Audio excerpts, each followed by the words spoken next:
Today we are starting the text of Surah Fatiha. Today we are going into overdrive. We are going a bit philosophic about it. What we are going to discuss today, ابن العربی شیخ الاکبر اور غزالی کے حوالے سے، اور دوسری آیت جو ہے وہ مین فوکس ہے الحمدللہ رب العالمین. اب شروع کیا اللہ نے الحمدللہ. الف لام عربی میں معرفہ کے لیے آتا ہے. There are common nouns and there are proper nouns. You all know that. جب کسی چیز کو مخصوص کرنا ہو تو اس کے لیے ہم لفظ د یوز کرتے ہیں، تو اس کے لیے عربی میں الف لام آتا ہے. تو اب ہم جو ہے وہ نکرہ ہے، اٹس کامن ناؤن، تعریف، کسی کی بھی تعریف. لیکن اللہ نے یہاں پہ الف لام لگایا ہے، اس کو معرفہ کیا ہے، تو اب اس کا مطلب ہو جائے گا کہ کوئی بھی تعریف ہو وہ اللہ کی ہے. الحمدللہ، للہ میں لفظ ہے اللہ، اور لام جو لگا ہے اس کو لام تعلیقی کہتے ہیں، تملیک، جو ملکیت شو کرے. لام تملیک کے دو استعمال ہوتے ہیں، ایک استحقاق اور ایک تخصیص. استحقاق کا لفظ حق سے نکلا ہے، یعنی اللہ فرما رہا ہے کہ الحمدللہ ہے، کہ اللہ کا حق ہے کہ جب بھی تعریف کی جائے اس کی جائے. کیوں؟ کیونکہ میں نے کل بھی آپ سے عرض کیا تھا کہ اللہ جب اپنی تعریف کرواتا ہے، اپنی عبادت بھی کرواتا ہے، تو اس میں میرٹ کو ہمیشہ ملحوظ خاطر رکھتا ہے. تو فرمائے الحمدللہ ہے، حق ہے اللہ کا کہ اس کی تمام تعریفیں کی جائیں، رب العالمین. کیوں؟ کیونکہ وہ ربوبیت کرنے والا ہے تمام عالموں کی. عربی کا ایک قاعدہ ہے، اور بڑی گہری عربی کا قاعدہ ہے.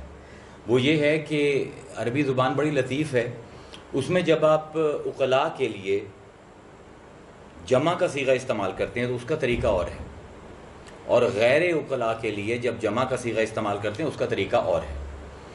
جب کوئی چیز غیر عاقل ہوگی، شعور کی پس سطح پر ہوگی، تو اس کے لیے جس طرح عالم تھا لفظ دنیا، تو اس کی جمع ہوگی عوالم. یہ غیر عقلاء کے لیے. لیکن جب ذوالعقلاء، جب آپ عقل مندوں کے لیے استعمال کریں گے تو آپ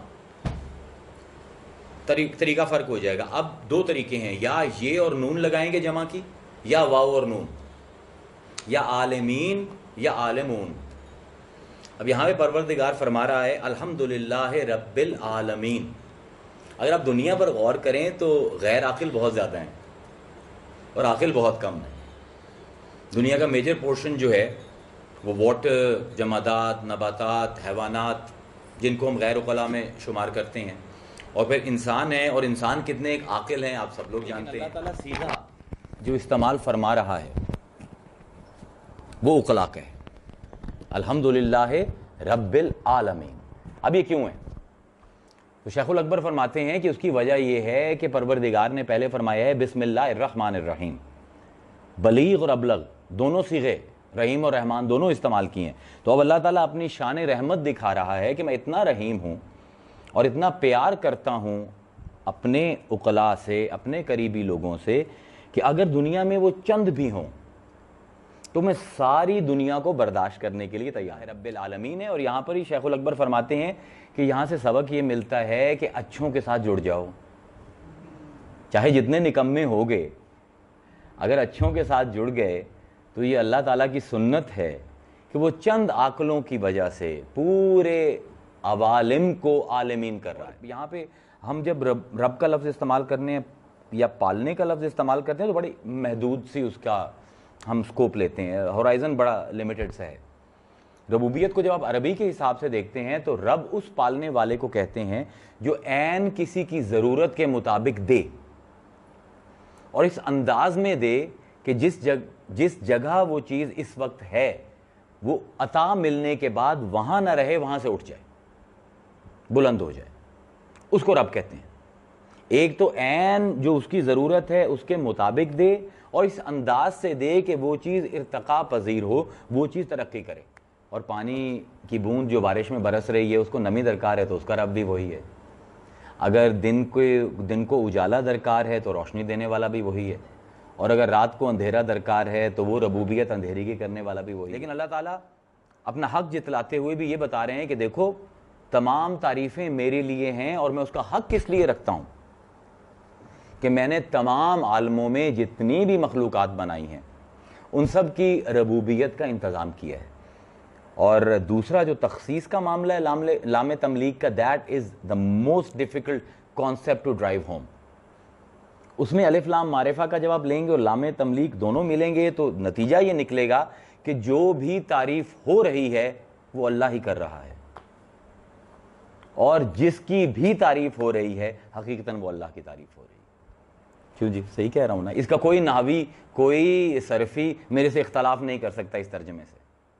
یہ صرف الف لام اور للہ کا لام، یہ ہیں دو حرف، اور اس کے لیے ہمیں گھنٹے میں بڑی مشقت کرنی پڑے گی to even understand, to even begin to understand کہ اس کا مطلب کیا ہے.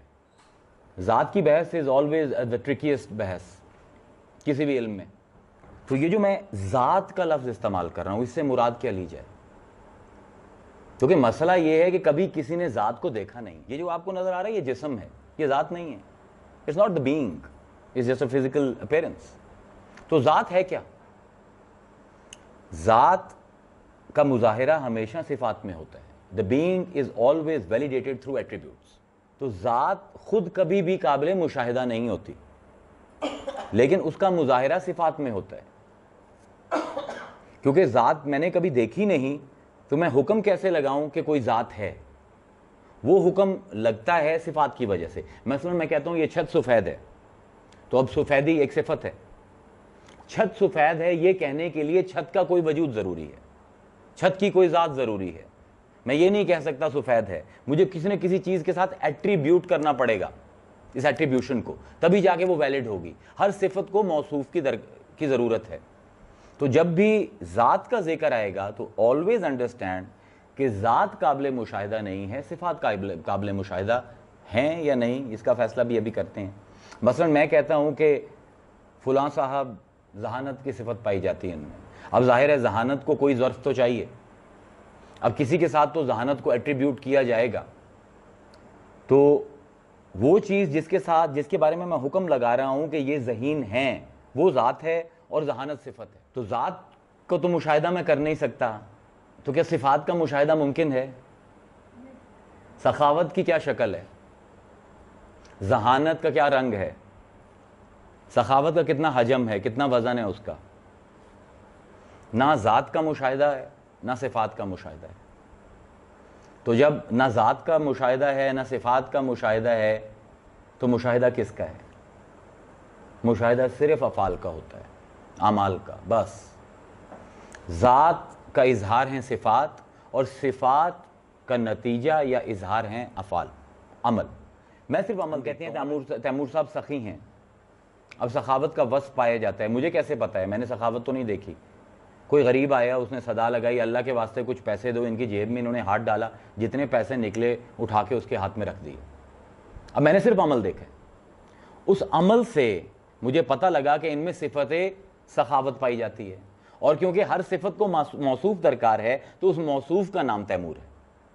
I think it becomes easier now. اب اگر ذات، صفات اور افعال یہ بن رہی ہے ہماری فلو، تو کیا میں کہہ سکتا ہوں کہ افعال ہی ذات ہیں؟ And it is very important to understand کہ یہاں پہ پازیٹیوزم اور اسپرچولیٹی کا فرق آ جاتا ہے. کیا میں کہہ سکتا ہوں کہ ذات ہی کہ افعال ہی ذات ہیں؟ تو ابن العربی کہتے ہیں کہ the answer is yes and no, like ابن العربی always does، جنہوں نے بھی پڑھا ہے. اور وہ کہتے ہیں اس کی وجہ یہ ہے کہ ذات کے پاس اپنے اظہار کا طریقہ ما سوائے صفات کے نہیں ہے، اور صفات کے پاس اپنی اظہار کا طریقہ ما سوائے عمل کے کچھ نہیں ہے. لیکن ذات خود ایک طرح سے افعال میں ہے، لیکن دوسری طرح سے افعال سے ماورا ہے.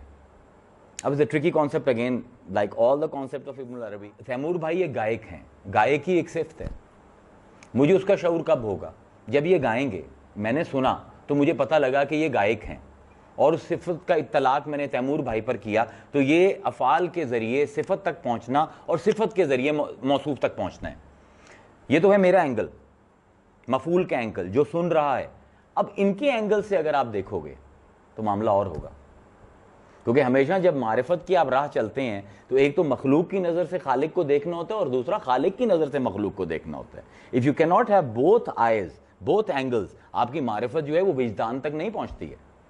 اب میں نے بطور سامع ان کا گانا سنا، اس فعل سے مجھے پتہ لگا ان میں صفت گائکی پائی جاتی ہے، اور صفت گائکی سے میں نے جب اطلاق کیا ان کی ذات پر تو میرا سرکل معرفت کا کمپلیٹ ہوا. لیکن اگر ان کی نظر سے دیکھیں تو ان کی ذات کا کیا اثر پڑتا ہے چاہے یہ گائیں یا نہ. اگر فرض کریں یہ نہ گائیں تو کیا ان کی ذات کو ریڈیوس ہو جائے گی؟ نہیں, ذات تو ویسی رہے گی. اور فرض کیا اگر ان میں گائکی کی صفت ہو ہی نہ تو کیا پھر بھی ان کی ذات رہے گی؟ آف کورس رہے گی. سو یہ ابن دروی کہہ رہے ہیں. It's a tricky concept, very subtle concept, لیکن بڑا ضروری ہے, کام آئے گا سورہ فاتحہ میں ہمارے. یہ اس کو آپ نے بڑے غور سے لے کر چلنا ہے. اب یہ ذات کیا ہے جس کے بارے میں ہم ساری بحث چھیڑی ہے؟ تو غوث اعظم فرماتے ہیں کہ اس کا سمجھنا سب سے مشکل ہے, کیونکہ یہ اسرار ربانیہ میں سے ایک سر السر ہے, حقیقت فی الحقیقت ہے. اور آپ فرماتے ہیں کہ یہ سر ربانی ایسا ہے کہ جس کے بارے میں خود اللہ ارشاد فرماتے ہیں الانسان سری وانا سرہ, انسان میرا راز ہے اور میں انسان کا راز ہوں. اور آپ حضور کی حدیث نقل کرتے ہیں کہ حضور نے فرمایا من عرف نفسہ فقد عرف ربہ. یہاں پہ نفس متبادل ہے ذات کا. تو فرماتے ہیں کہ حضور نے فرمایا کہ جس نے اپنی ذات کو پہچان لیا اس نے رب کی ذات کو پہچان لیا. So basically it's not that easy to understand your own ذات. This is what Ghaus الاعظم is trying to tell you. اتنا آسان نہیں ہے. اور جو یہ سمجھ جائے گا اسی کو عارف کہیں گے, اسی کو ولی کہیں گے, جو یہ بات سمجھ جائے. اب سوال یہ ہے کہ ذات کی بحث چھیڑنے سے پہلے ہمیں یہ طے کرنا پڑے گا کہ ہمارا معیار حقیقت کیا ہے. ہم کس چیز کو سٹینڈرڈ بنا رہے ہیں اپنی ذات کو سمجھنے کے لیے, کیونکہ ہمیشہ جو ٹولز ہوتے ہیں they are actually very important, they are as important as the truth. تو کس حقیقت کو, اب یہ بیٹھے ہیں استاد یہاں پہ, ورلڈ ویو میں تین چیزیں ہی ہوتی ہیں, sense of self, sense of otherness and sense of truth. So what is the sense of truth? Me being a Muslim, اور میں اپنے آپ کو ڈسکور کرنے کے سفر پر چلا ہوں, اپنی ذات کی بحث چھیڑی ہے میں نے, کیونکہ میں نے لام تملیک تک پہنچنا ہے, منزل میری وہ ہے. لیکن جب تک اپنی ذات کو نہ سمجھوں میں الحمدللہ کو ڈیکوڈ کر ہی نہیں سکتا, کیونکہ میری تعریف بھی اللہ نے اپنے نام لگا لی ہے کہ میری اگر تعریف ہوئی ہے تو وہ بھی اللہ کی تعریف ہے, اور اگر میں نے تعریف کی ہے کسی کی تو وہ بھی اللہ کی تعریف ہے. تو اب سوال یہ پیدا ہوتا ہے کہ میں سٹینڈرڈ کیا رکھوں گا ٹروتھ کا, وہ گیج کیا ہوگی؟ تو ہر مومن کے لیے, ہر اہل ایمان کے لیے ایک ہی ماوا ہے, ایک ہی مبدا ہے, ایک ہی ملجا ہے, ایک ہی ماخذ ہے, اور وہ ہے توحید. اگر آپ کے کسی بھی سوال کا سٹینڈرڈ توحید نہیں ہے, توحید حق صمدی نہیں ہے, تو اہل ایمان ہونے کے حوالے سے آپ کی وہ بات قابل قبول نہیں ہے. توحید کا لفظ جو ہے اس کا معنی بھی بڑا حیران کرنے والا ہے. اس کا بنیادی معنی ہے ایک کرنا, اور کیونکہ ذات بھی واحد ہوتی ہے تو اس کا معنوی ربط بہت زیادہ ہے, مفہومی ربط بہت زیادہ ہے توحید کا اور ذات کا. ذات کی انڈرسٹینڈنگ کے لیے توحید ایک بہت ہی پرفیکٹ گیج ہے, بیکاز یہ بھی وحدت پر قائم ہے اور ذات بھی وحدت پر قائم ہے. اور جتنے بھی دین دنیا میں اس وقت پائے جاتے ہیں تمام دین اصول ثلاثہ پر چلتے ہیں. تین اصول بنیاد ہیں ان کی, معاد, رسالت, توحید. آخرت, رسول اور اللہ. اللہ کا ایک ہونا, اس کا رسولوں کو بھیجنا, اور ایک آخرت کے دن پر ایمان لانا. یہ تین اصول ہیں جو بنیادی ترین اصول ہیں کسی بھی دین کے. اور جب لفظ توحید آتا ہے تو یہ بھی میں آپ کو ایک ہے تو تھوڑی سی اور بات, لیکن چلیں, توحید کا اکثر جو مبلغ ہیں وہ توحید سے مطلب لیتے ہیں اللہ ایک ہے. یہ مطلب نہیں ہے توحید کے لفظ کا, یہ باب تفعیل پر چڑھتا ہے, تفعیلاً توحیداً. اس کے دو مطلب ہیں, ایک کرنا یا ایک کہنا, ایک ہونا نہیں. That is different, that is very different. تو اگر اب توحید کو میں سٹینڈرڈ بناؤں تو توحید میں شیخ الاکبر یہ فرماتے ہیں کہ توحید میں ایمان عقائد کی تجسیم کا نام ہے. تھوڑا بھاری جملہ ہے لیکن اٹس ویری ایزی, کہ جب تک تمہارا کوئی عقیدہ تمہارے کسی عمل میں نہ ڈھلے وہ ایمان نہیں بنتا. شیخ الاکبر کا جملہ ہے, اور اس کا بڑا آسانی سے آپ قرآن سے کئی مثالیں لے سکتے ہیں. تو شیخ الاکبر یہ فرماتے ہیں اگر تم نے اپنی ذات کو سمجھنا ہے تو اس کا حوالہ صرف توحید ہے, اور اگر توحید کو سمجھنا ہے تو اس کا حوالہ صرف کلمہ طیبہ ہے, لا الہ الا اللہ, 4 لفظ.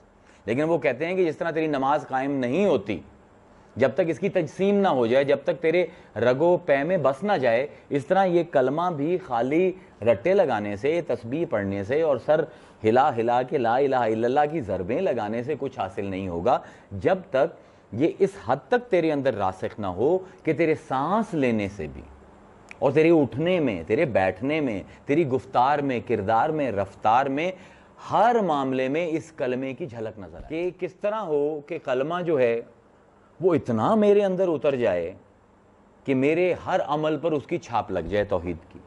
اور جب توحید کی چھاپ لگے گی تو کیونکہ توحید اور ذات ایک ہی مانوی طور پر دونوں وحدت پر قائم ہیں, تو کچھ مجھے اپنی ذات کا شعور آنا شروع ہوگا. اب اس کلمے کی تجسیم, that is the basic work of Sufis. اور یہ مسلک سے بالا تر ہو کر میں آپ سب کو یہ تحفہ دے رہا ہوں. صوفیاء نے ایک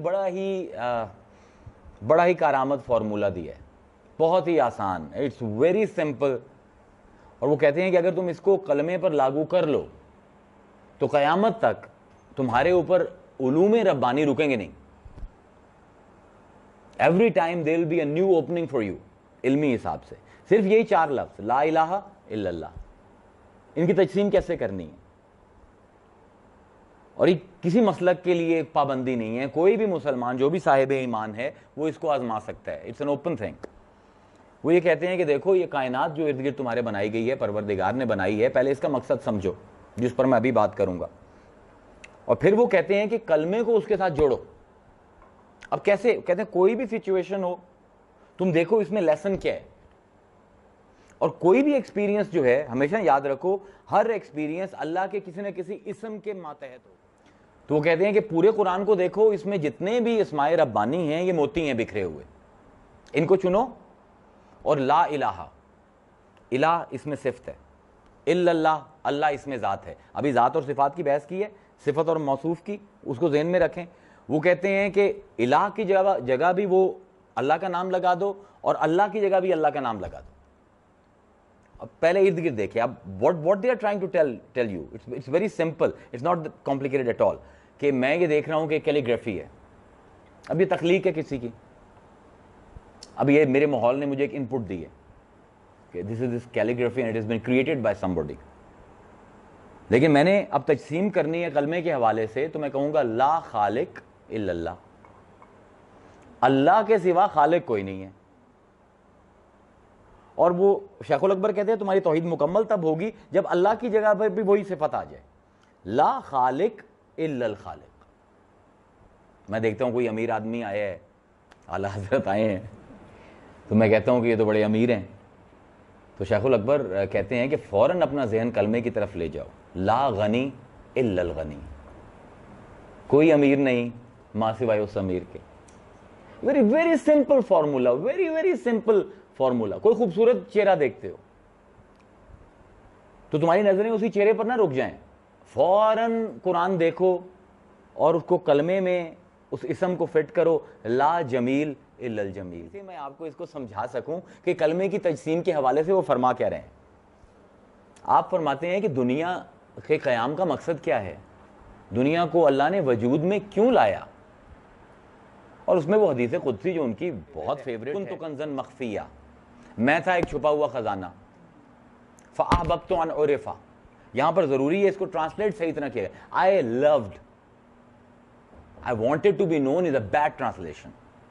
احببت, حب سے لفظ نکل رہا ہے, مجھے محبت ہوئی کہ میں پہچانا جاؤں. So اسی یہ صوفی کہتے ہیں کہ love is the first movement because of this hadith. فاحببت ان اعرف, مجھے محبت ہوئی کہ میں پہچانا جاؤں. فخلقت الخلق, تو میں نے تمام مخلوقات کو بنایا. لعرف, تاکہ وہ ضرور, یہ لام تاکید ہے, تاکہ وہ ضرور بل ضرور میرا عرفان حاصل کریں. تو شیخ الاکبر یہ فرماتے ہیں کہ بھائی یہ دنیا جو بنائی گئی ہے یہ صرف اس لیے بنائی گئی ہے, ایک ہی مقصد ہے اس کا کہ اللہ تعالیٰ کی صفات اس کی مخلوقات کے توسط سے تم پر کھل جائیں, کوئی اور مقصد نہیں ہے. I hope it's not becoming heavy. آسانی ہے نا ابھی, it all make sense right. تو آپ فرماتے ہیں کہ دیکھو اس دنیا کو بنانے کا مقصد اللہ تعالیٰ کا. اور یہاں پہ ایک عجیب جملہ شیخ الاکبر نے بیان کیا, and I hope being he is a very نکما student I am able to transmit what is trying to tell.